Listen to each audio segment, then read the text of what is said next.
नमस्कार दोस्तों, स्वागत है आपका अपने YouTube चैनल अपनी नौकरी में।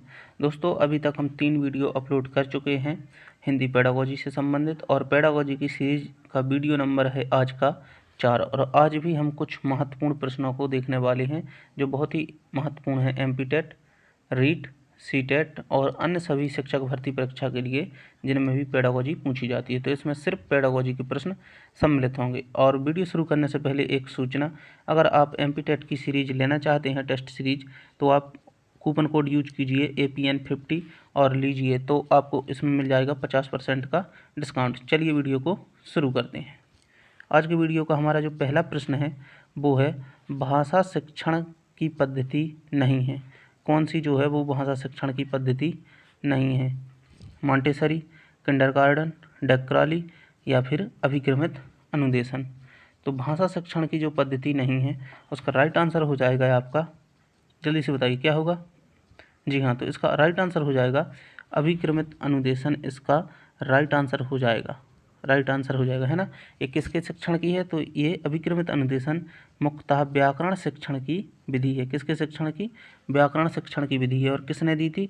तो अभिक्रमित अनुदेशन विधि जो है वो 1954 में किसने दी थी? 1954 में दी थी स्किनर ने। किसने दी थी? स्किनर ने। और स्किनर ने क्या दिया था? स्किनर ने दिया था पुनर्विलन का सिद्धांत। और किस पर प्रयोग किया था? चूहों पर प्रयोग किया था। अब जान लेते हैं मॉन्टेसरी विधि क्या है। तो मॉन्टेसरी जी ने मुख्यतः अगर भाषा की बात की जाए तो साहचर्य विधि दी है। किसके लिए? कौन से कौशल के लिए? जल्दी बताइए। जी हाँ, पठन कौशल के लिए एक साहचर्य विधि दी है। इसमें क्या होता है? तो साहचर्य विधि में क्या होता है कि बच्चों को कार्ड दिए जाते हैं, कुछ कार्डों में शब्दों के नाम लिखे रहते हैं और उन शब्दों के कुछ कार्डों में चित्र बने होते हैं, और बच्चों से कहा जाता है कि नाम वाले चित्र और चित्र जो हैं कार्ड में, उनको और जो उनका नाम है उनको एक साथ मिलाइए। जैसे यहाँ पर कमल बना हुआ है इस फोटो में, तो इसमें कमल लिखा है, तो इनको एक साथ रखिए। ये होता है साहचर्य स्थापित करना। और मॉन्टेसरी ने जो दूसरी विधि दी थी वो दी थी लेखन कौशल की। लेखन कौशल की कौन सी विधि थी? तो लेखन कौशल की विधि का नाम था मॉन्टेसरी विधि। इसमें क्या होता है? इसमें जो होता है वो लकड़ी के या फिर प्लास्टिक के फ्रेम होते हैं। जैसे ये है का, तो इस प्रकार से उसमें कटा होता है का, और बच्चे को क्या किया जाता है? इस पर उंगली घुमाने को कहा जाता है या फिर पेंसिल की नोक घुमाने को कहा जाता है। धीरे धीरे बच्चा घुमाता है और उसके जो है हाथ सद जाते हैं। इसके बाद बच्चा क्या करता है? उसको स्वतंत्रता से लिखना आरंभ कर देता है। इस प्रकार से मॉन्टेसरी विधि ने, दो विधियां हैं मॉन्टेसरी की। एक भाषा में मुख्य रूप से कहें तो लेखन के लिए साहचर्य विधि, पठन के लिए साहचर्य विधि, और लेखन के लिए जो है वो मॉन्टेसरी विधि। अब बात करते हैं किंडरगार्टन। किंडरगार्टन के बारे में आप जानते हैं किसके द्वारा दी गई थी? फ्रॉवेल के द्वारा दी गई थी। और डेक्राली के बारे में अगली वीडियो में हम चर्चा करेंगे। चलिए बढ़ते हैं अगले प्रश्न की ओर।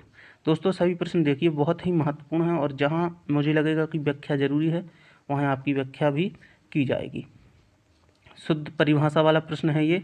यहाँ पर बताइए, बालक की प्रारंभिक शिक्षा उसकी मातृभाषा में दी जानी चाहिए या दी जाए, यह किसका मानना था? महात्मा गांधी का, मॉन्टेसरी का, फ्रॉवेल का या फिर किलपैट्रिक का?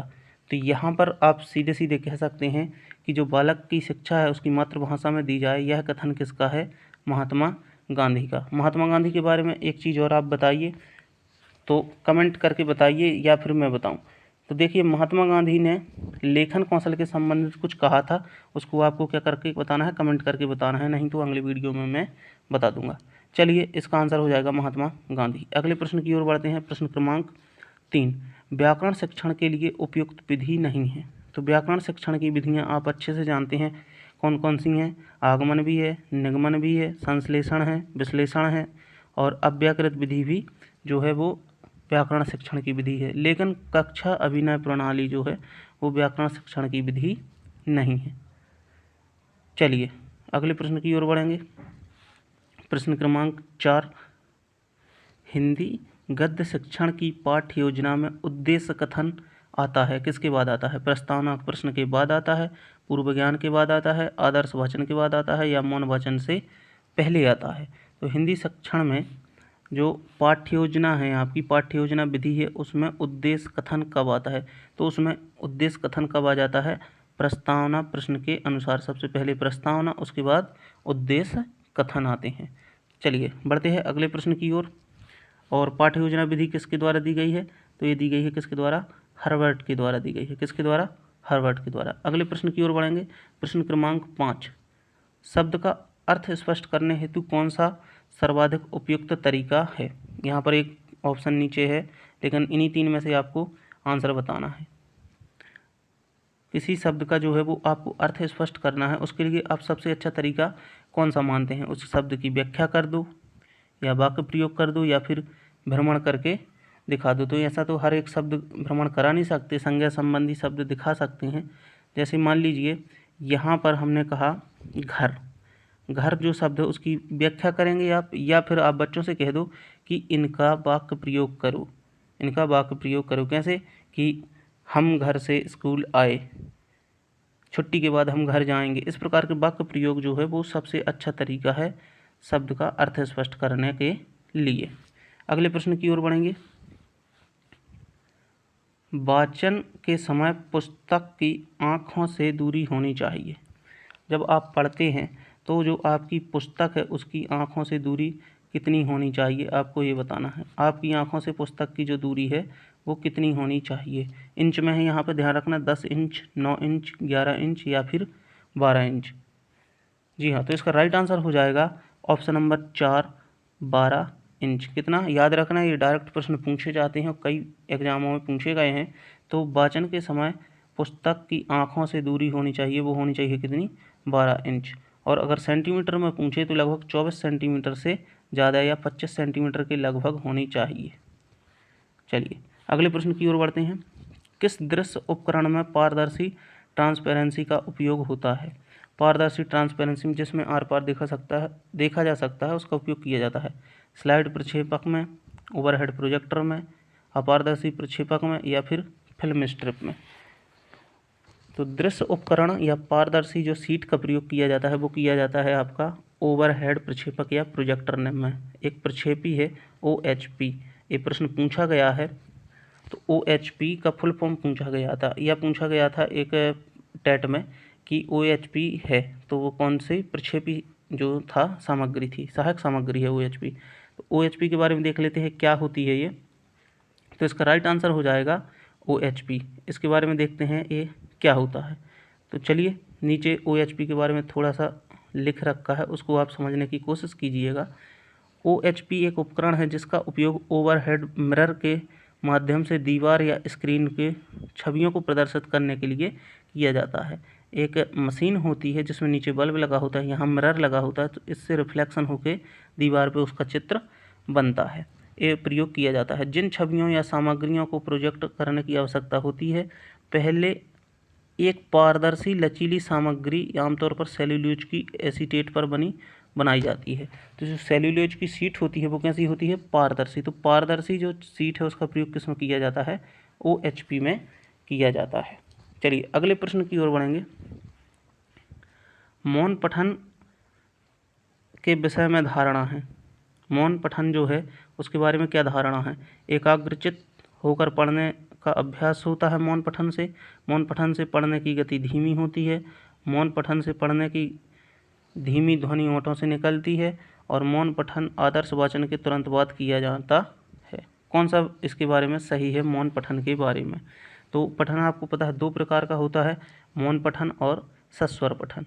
सस्वर पठन में भी आपके 2 प्रकार होते हैं। एक कौन सा होता है? एक आदर्श वाचन होता है और एक अनुकरण होता है। आदर्श कौन करता है? शिक्षक। और अनुकरण कौन करता है? विद्यार्थी करता है। एक और होता है संवेद वाचन, जिसमें शिक्षक और विद्यार्थी एक साथ करते हैं या फिर विद्यार्थियों का दल एक साथ करता है। तो इस प्रश्न का उत्तर बताइए, मौन पठन के विषय में धारणा क्या है? तो इसका राइट आंसर हो जाएगा एकाग्रचित्त होकर पढ़ने का अभ्यास होता है किससे? मौन पठन से। अगले प्रश्न की ओर बढ़ेंगे। प्रभाव के नियम के अनुसार उद्दीपक एवं अनुक्रिया का सहयोग होता है। सुखद, दुखद, 1 और 2 दोनों, उदासीन। तो प्रभाव के नियम के अनुसार उद्दीपक और अनुक्रिया का सहयोग कैसा होता है? सुखद होता है, दुखद होता है, दोनों होता है। तो इसका राइट आंसर हो जाएगा प्रभाव के नियम के अनुसार उद्दीपक और अनुक्रिया का सहयोग सुखद और दुखद दोनों होता है। कैसे? मान लीजिए आपने कोई कार्य किया और उद्दीपक जो है आपका, उद्दीपक अगर सकारात्मक है तो आप सुखद अनुभूति का अनुभव करेंगे, और अगर उद्दीपक आपका नकारात्मक है तो दुखद करेंगे। जैसे कोई कार्य किया और दंड मिला तो दुखद अनुभूति होगी, और अगर पुरस्कार मिला तो सुखद अनुभूति होगी। इस प्रकार से आप इसको समझ सकते हैं। प्रश्न क्रमांक 10 की ओर बढ़ेंगे। इसमें आपको बताना है, भाषा शिक्षण के सिद्धांतों के प्रस्तुतीकरण का संबंध प्रमुख रूप से होता है छात्र से, शिक्षक से, कक्षा के वातावरण से, या फिर गतिविधियों से। तो इसका राइट आंसर बताइए जल्दी से, थोड़ा सा टाइम देंगे, ये अच्छा प्रश्न है। जी हाँ, इसका राइट आंसर हो जाएगा आपका कि भाषा शिक्षण के जो प्रस्तुतिकरण है, प्रस्तुत कौन करता है भाषा शिक्षण के सिद्धांतों को, कौन प्रस्तुत करता है? तो प्रस्तुत करता है शिक्षक। तो इसका संबंध किससे है? शिक्षक से है। तो सिद्धांतों का प्रस्तुतिकरण करता है कौन? शिक्षक। तो राइट आंसर हो जाएगा शिक्षक। अगले प्रश्न की ओर बढ़ेंगे। भाषा शिक्षण के चुनाव की जाने वाली शिक्षण विधि किस पर आधारित होनी चाहिए? जो भाषा शिक्षण का आप चुनाव करते हैं और कौन सी शिक्षण विधि प्रयोग करनी है, उसका आधार क्या होता है? बाल केंद्रीकरण होता है, शिक्षक होता है, प्रयोग होता है, या फिर गतिविधि होती है? तो शिक्षण विधियां आपको पता है किसके लिए बनाई जाती हैं? शिक्षण विधियां विद्यार्थियों के लिए। इसलिए शिक्षण विधियों का जब चुनाव होता है तो किस शिक्षण विधि का प्रयोग करना है, इसका आधार कौन होता है? बालक होता है। तो शिक्षण में चुनाव वाली शिक्षण विधि का आधार क्या है? बालक है। अगले प्रश्न की ओर बढ़ेंगे। भाषा शिक्षण में सरल से कठिन की ओर शिक्षण करना है, जो एक आपका इतना है, देखिए यहाँ पे सरल से कठिन की ओर शिक्षण सिद्धांत है, ये शिक्षण सूत्र है, वैज्ञानिकता है या दार्शनिकता है? तो इसका राइट आंसर हो जाएगा सरल से कठिन की ओर। अगर आप जाते हैं तो ये आपको पता है क्या है?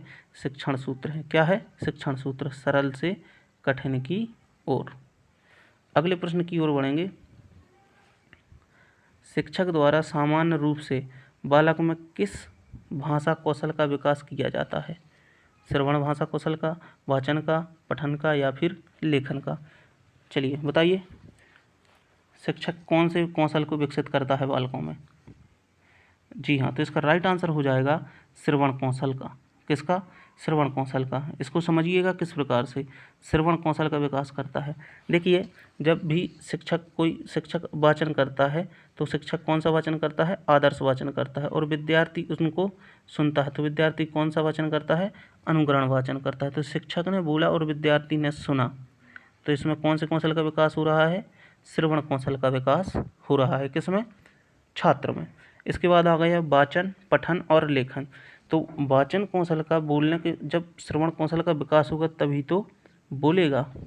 तो मुख्य रूप से कहा जाता है कि जो बालक क्या होता है, जन्म से बहरा होता है, जो सुन नहीं सकता, वो मूलतः गूंगा भी होता है, क्योंकि उसकी भाषा का विकास नहीं हो पाता है। क्योंकि आप जानते हैं भाषा विकास किससे होता है? अनुकरण से होता है। और जब बोलने के कौशल का विकास होगा तो फिर पढ़ेगा, और पढ़ेगा तो फिर उसके लेखन कौशल का भी विकास होगा। आपको पता है चारों कौशल अंतः संबंधित होते हैं। अगले प्रश्न की ओर बढ़ेंगे। श्रवण कौशल को छात्रों द्वारा अधिगम उपकरण के रूप में प्रयोग किया जाता है। जो आपका श्रवण कौशल है उसको अधिगम उपकरण के रूप में प्रयोग किया जाता है। किसको किसको? कहानी, कविता एवं निबंध शिक्षण संबंधी नियमों को सुनकर, एक दूसरे को सुनाकर, और एक दूसरे से बोलकर, या फिर एक और दो दोनों? इसका राइट आंसर आपको बताना है कि श्रवण कौशल में छात्रों द्वारा अधिगम उपकरण, कौन सा अधिगम उपकरण है?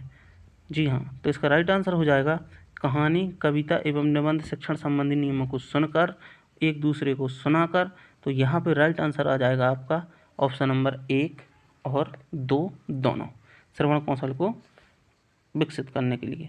चलिए, आज की वीडियो का अंतिम प्रश्न है, और अगर प्रश्न पसंद आते हैं तो वीडियो को लाइक कीजिएगा और चैनल को सब्सक्राइब जरूर कीजिएगा। इसी तरह की सीरीज हम आपके लिए रेगुलर लाते रहेंगे, जो आपको डायरेक्ट प्रश्न परीक्षा में देखने को मिल सकते हैं। भाषा के अन्य विषयों से संबंधित कार्य हैं।